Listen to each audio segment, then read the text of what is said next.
Then I see it is the poppies from the opium. I see the woman in the poppy field side by side with the men, cutting the cane until the milk comes out. And the opium blows through their dresses, hair, mouth, until they are addicted. In the north, the mothers give small pieces of the opium to the children to calm them down, so they can weave the carpets for 10 hours a day. That is how the children start their addiction. So we try to give them an awareness of the consequences, how it can destroy them. I am brought before a judge. He sees how tired I am and gives me a glass of water. Then he asks me to describe every detail of what happened in the stable. I tell him things I haven't even told my own mother. Before I leave the courtroom, he tells me to hold fast to my courage. And the next morning when I wake up, there is such a racket outside my house. Reporters call out for me, women's groups, civil rights groups, from all over the world. The Pakistan Human Rights Commission has demanded a full investigation. And the press is supporting my lawsuit. But I hear that my rapists are laughing at the whole thing. They think it is ridiculous. A peasant woman trying to fight the influence of the land-owning Masuis. In Guatemala, corruption is in the police department, the ministry, the judicial branch, even in the Supreme Court. In 2001, Vice President Herrera used the national printing press to print out false identity papers for his supporters so they could vote more than once. When the man who operated the printing press spoke out, his wife and daughter were attacked. When a key witness agreed to testify against him, he was shot dead. And when I denounced him, the Organization of American States mandated the government to provide protection for me. Every day, 4 bodyguards come to my house in the morning, and they are there with me until night. Ballymurphy. It was and is one of the most deprived housing estates in all of West Belfast. I was placed in a small welfare office there in the early 70s, deliberately sending me and my 2 friends, 3 barely trained young hippie Protestant women, into an empty flat in the neighborhood of a shooting war between the IRA and the British Army, clearly designed to give them an excuse to close the office. We didn't know that. We knew nothing. We were known as the welfares. All we did was, well, a woman comes in, and she's pregnant, and she has 2 disabled children, and her husband has no job, and I'm supposed to lecture her on her inadequacies? So we write lots of vouchers for food and for other things. All of a sudden, the cost of this office go from 0 to zoom. Suddenly, we're ordered to be transferred. It's too dangerous. We just keep going to work. And somebody says I should join a union, and I do. And I'm elected shop steward of the welfares, just the 3 of us. Then I'm told to recruit more union members. And nobody's bothered with the school lunch ladies, the hospital cleaners, women who'd stand in front of tanks or shake down the bars of a jail to rescue their sons, but won't stand up to the boss because they feel powerless, you know. Yeah. So I keep organizing, and they keep joining the union. When they go on strike, all decent people close their shop and join the huge picket line. What is the reason you want to fire these airport workers? Tell me in front of them. Estamos haciendo construcción en el aeropuerto. Ya no necesitamos el servicio de ellos. They have worked in the airport for 30 years, and you're going to fire them. No, you're not. They have families. They have children. They need their work. You want to cut the hospital cleaning budget. Why? It's essential to good finance. Are your pensions and your benefits going to be cut as well? Because 100 of you would cost as much as 10,000 of the women. No! You must work out how these people can keep their jobs. Fine. Yeah! Yes! So much of my work comes from these women cleaners.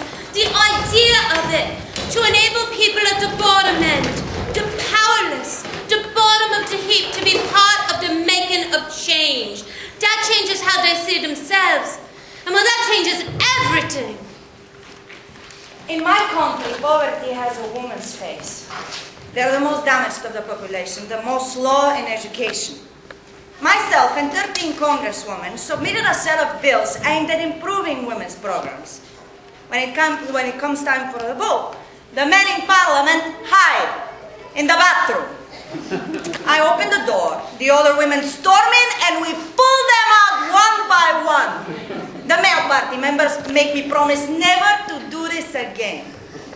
But the bills got passed. The rapists stop laughing when the court orders them to pay an enormous fine and condemns them to death.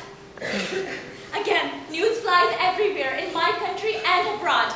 One day, I am told to report to a local office where I am given a check for $500,000 rupees, about $8,000, by a government minister, a woman.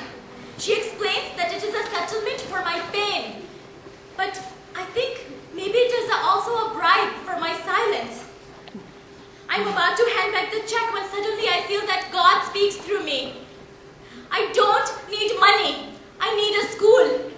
I cry out, a school for girls in my village. They must learn to read, to write, to know their rights as citizens. Help me. I implore this woman who has benefited from her education.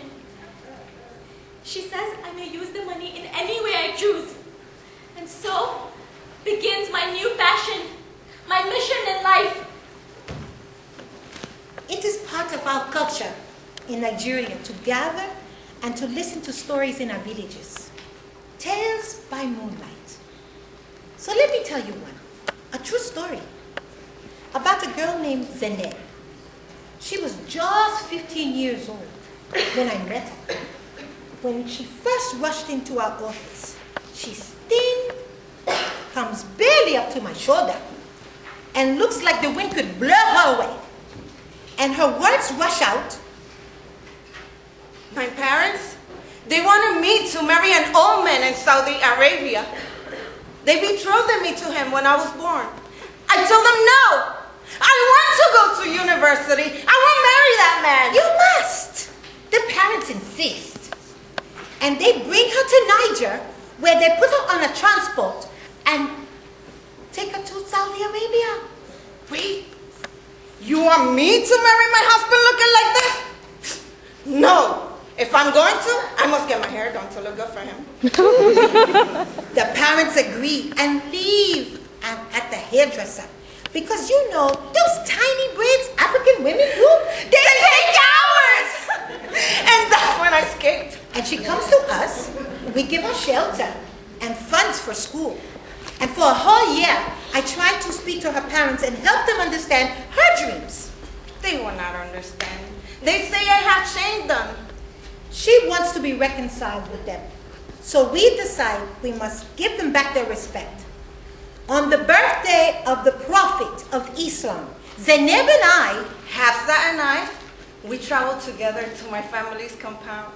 Many people gathered there reading their Quran. As we entered, they all stared. And we kneel. And Aizzah says, on behalf of your daughter, I apologize for any shame she has brought to your household. My father stares, but says nothing. Please, Zeneb, your daughter, when she returns to help your community, when she's a doctor. But he just stared. They all do. The silence is frightening. Then suddenly her father reaches out and hugs her. And he hugs me, and I'm so happy. And this story of Zeneb was spread far and wide.